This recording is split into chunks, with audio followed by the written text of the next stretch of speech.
Welcome to the Key Chapters of the Bible podcast. This is a daily podcast that's going through the key chapters of God's Word.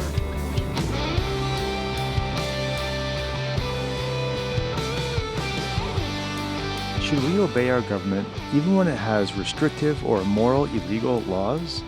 Well, we're going to discuss this very question today as we dig into the famous passage in Daniel chapter 6, known as Daniel in the Lion's Den. I'm Russ Brewer, and you are listening to our daily study in the key chapters of God's Word, and today we're turning to Daniel chapter 6. Now, as we work through the book of Daniel and turn to chapter 6, we quickly find out that God's prophecies of Nebuchadnezzar are beginning to be fulfilled. After Nebuchadnezzar died, another ruler came on the scene named Belshazzar. He rose on up.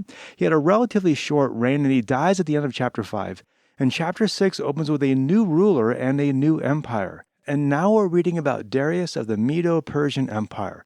Now, at the time, the Medo-Persian Empire was the mightiest kingdom, the mightiest empire in the world.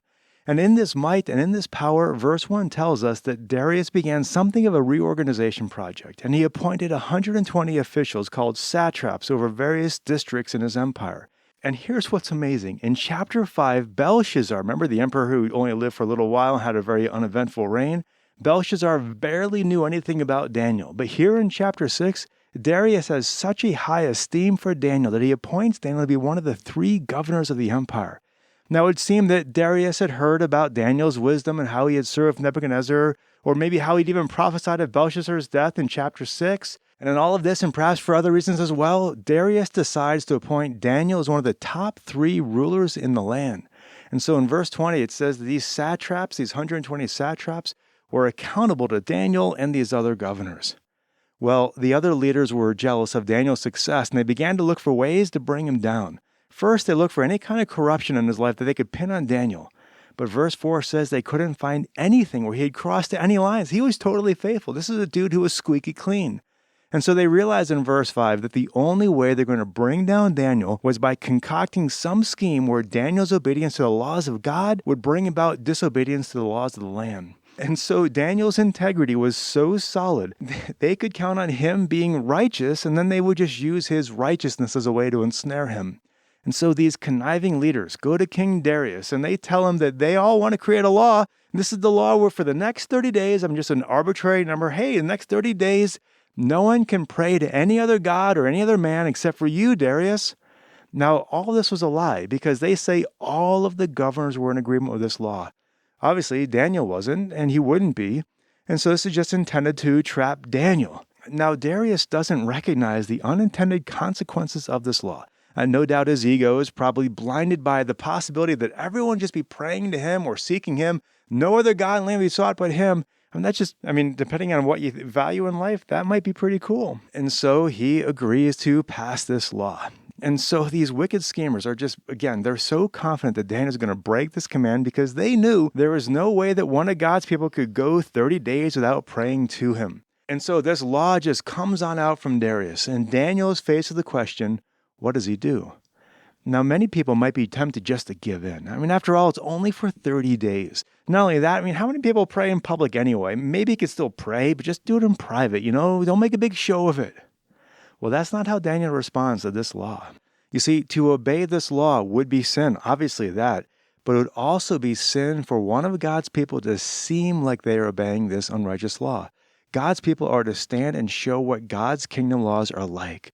And so in verse 10, Daniel is very deliberate in how he responds. He's now one of the governors of this land, and yet he's also a follower of the Lord, and he is called by God to show the world how kingdom people live. And so in verse 10, once Daniel knows that the decree has been signed, and just to make sure that his actions are clear to everyone around him, he goes into his place where he lives, and he goes to the windows that were open towards Jerusalem, and he continues his discipline of praying to the Lord 3 times a day.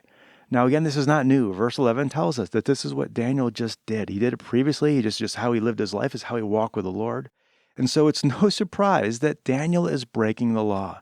And in verse 11, these malcontents, they see Daniel praying, and they there he is. They catch him breaking the law of the empire. And so they go back to Darius in verse 12, and they say, you have this law, and Daniel broke it, so send him to the lion's den. And then in verse 14, it says, as soon as the king heard this statement, he was deeply distressed and set his mind on delivering Daniel, and even until sunset, he kept exerting himself to rescue him. You see, Darius is like, oh, I don't want to kill Daniel. And he's just looking for what loophole can I find, but he can't find any. Because as much as he's trying to change this situation, all of these other guys are like, dude, the law is the law. You got to obey it or face the penalty. And so finally, the king gives the orders for Daniel to be pretty much executed by lion. And as Daniel is being thrown into the lion's den, Darius says to him, your God, whom you currently serve, he himself will deliver you. It's always nice when you receive a little theological pep talk from the very person who's completely disobeying God in that moment. Now, no response is recorded by Daniel, but in verse 17, the lion's den is closed up and even sealed by the king. Now, on the one hand, this seems kind of heartless. He seems like he's kind of a friend of Daniel, and he's just kind of sealing his fate. On the other hand, this is also a way just to confirm the true miracle about what's going to happen. Now, just to pause for a moment, in my office at church here, if you've ever seen my office, I have a picture on my wall that was painted in 1872. I mean, it's just a print, but it was painted in 1872 by an artist named Britton Revere called Daniel's Answer to the King. It's a really cool painting. If you want to even just pause the podcast, in fact, I encourage you to pause the podcast and just Google Britton Revere's painting, Daniel's Answer to the King. It's a great painting. And I love this painting because it shows Daniel's courage. Daniel's basically in this darkened dungeon. He is surrounded by prowling lions. And just by the pose of the lions as painted in this painting, you can practically hear them growling. And yet Daniel, he's got these lions all around him just kind of growling and looking at him, wary of this guy just standing there. And Daniel is calmly and serenely looking out the window. He's looking out to the Lord and he's trusting God's protection and provision. He's not going to be bothered or terrified by all these lurking lions. He will fix his eyes on God and he will stand in his trust in the Lord. It's just this great painting of this moment as Daniel is trusting God even in the midst of the lion's den. Well, going back to Daniel chapter 6, verse 18 tells us that King Darius has pretty much the opposite reaction. He's basically freaking out. He spends the night fasting. He can't sleep. He couldn't be entertained because he's so worried about Daniel. Now, this is heartwarming because it just demonstrates Darius' concern for Daniel. But it also just shows us that Darius doesn't really know if God's going to protect Daniel. He doesn't really know, and he also, his conscience isn't clear because he's not really sure he's even doing what's right. I mean, here you have an example of someone who is carrying out an unjust law, and even they themselves aren't sure if they should be doing this. Well, at verse 19, at daybreak the next morning, Darius rushes into the lion's den, and he cries out with this troubled voice that says, Daniel, servant of the living God, has your God, whom you constantly serve, been able to deliver you from the lions? Daniel's reply is pretty much, yep, I'm here. I was found innocent before him and also towards you, O king. I have committed no crime. Now Darius is thrilled and has Daniel taken out of the lion's den. And in verse 23, Daniel says is not injured at all because he has trusted in God. Then the chapter ends with Darius returning just that ancient form of justice upon Daniel's accusers. And Darius has all of them and their families thrown to the lion's den. And needless to say, those folks don't enjoy the same protections as Daniel. Well, so that's Daniel chapter 6. And although it makes for just a compelling story for Sunday school, there's a more important point here, and this is an increasingly important point for us to understand in our day. Daniel's example here is showing us how God's people live in a world that is not surrendered to him. You know, Daniel is no longer in Jerusalem. He can no longer appoint a Jewish king to a chapter and verse of the Bible and say, hey, this is what we got to do. He's now in Gentile territory. This is a land ruled by non-believers who are just establishing capricious laws just on the whims of popularity. And so how do we handle these situations? Well, for one thing, what we're seeing here is that we are citizens of a higher kingdom. We are the citizens of God's kingdom, and so we must obey God's laws at all times. The laws of man never give us freedom to violate the laws of God. But having said that, this doesn't give us the permission to violate any old law we disagree with. I'm sure Babylon was filled with all kinds of rules and regulations that are not recorded in scriptures that Daniel and his friends were willing to and had to comply with. The issue is not whether or not we like a law or agree with it. The issue is whether or not obeying man's laws would force us to break God's laws. If a government were to establish a law that violates the law of our true king and the laws of our true kingdom, then we have to obey God's laws rather than man's. This is what Peter and the apostles do in Acts chapter 5, verse 21, when the Jewish leadership told them not to preach about Jesus. They answered, we must obey God rather than men. And so in Daniel chapter 1, for instance, their example shows us we should be wise and reasonable and seek to work with those who are in authority. In Daniel chapter 3, with the example of Shadrach, Meshach, and Abednego, it shows us we cannot worship any other god beside the Lord. And then here in Daniel chapter 5, the example of Daniel shows us we cannot stop the worship of our Lord. Now, these are specific laws. And any laws that are similar to these kinds of laws here that would keep us from the right worship of our God, those laws would have to be disobeyed. Going back, if you look at verse 22 here, verse 22 contains a key phrase in this passage. Daniel declares that he was not killed by the lions because he was found innocent before God. God protected Daniel because he was innocent. In other words, Daniel did not sin by violating Darius's law that prohibited the right worship of the Lord. Now, this is not a blanket promise that every innocent person will be saved from every attempt at taking their life.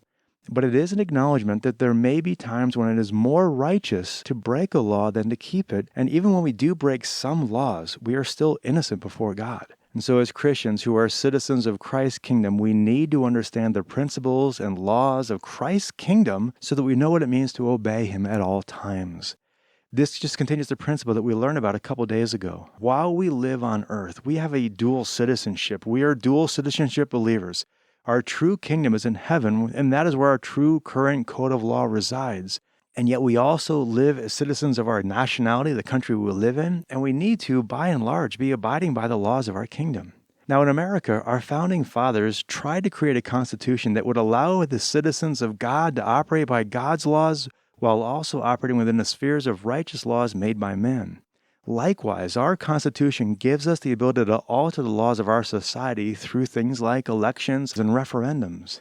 Now, the system is not perfect, but it has been working for a while, and yet even in our own day and age today, it seems like these safeguards are increasingly being eroded, and so God's people need to have eyes wide open and recognize that our government is supposed to be of the people, by the people, and for the people. And when it does not operate in that way, we need to be prepared to step up, speak up, and be a part of making changes. But then at the same time with that balance, we also must live by the truth of Hebrews 13:14, which says, "For here we do not have a lasting city, but we are seeking the city which is to come." You see, this is not the lasting city. There is still a city which is to come, and that must be the focus of our ultimate attention. Well, going on with a couple more thoughts about what we're learning from Daniel's example here. His example shows us the principle that obeying the law of God does not give us permission to break another law of God. For instance, we are not to deceive people. We are not to misrepresent the situation. Obeying God's laws to pray does not give us permission to hide or deny what we've done. We have to uphold all of God's laws, not just the ones that fit our preferences. This passage also shows us what goes into civil obedience. You see, when an unrighteous law has been forced upon us and we have to obey God's laws rather than man's laws, if that's the case, we still must deal with the consequences. We in our day and age might be fined, we might be arrested, there might be a consequence for our obedience to God and our disobedience to the local authorities. We just have to recognize that that's what it means to be a faithful follower of the Lord in our day and age. And finally, this passage is just a great time for us to ask this question. It's a common question, it's not my own, but the question would be, if it's illegal to be a Christian, is there enough evidence in your life to convict you? And just think about it. All of our lives are more or less supposed to be like Daniel's. We're supposed to be living as Christians in the world around us. And if it was illegal for us to follow Christ, our lives should be so dedicated to the Lord that we could be easily convicted. Well, we can go on, but those are some basic principles from this passage. Daniel's example here shows us that there are times when we may have to break the laws of our government to keep the laws of God. And yet when we do this, we are ultimately innocent before God. And since our lives are accountable to Him, that is the declaration that truly matters. Well, again, so much more could be said. That's just enough to get us thinking about these questions. A lot of profound thoughts here. Thanks so much for listening to this podcast. I hope you have a great rest of your day. God bless.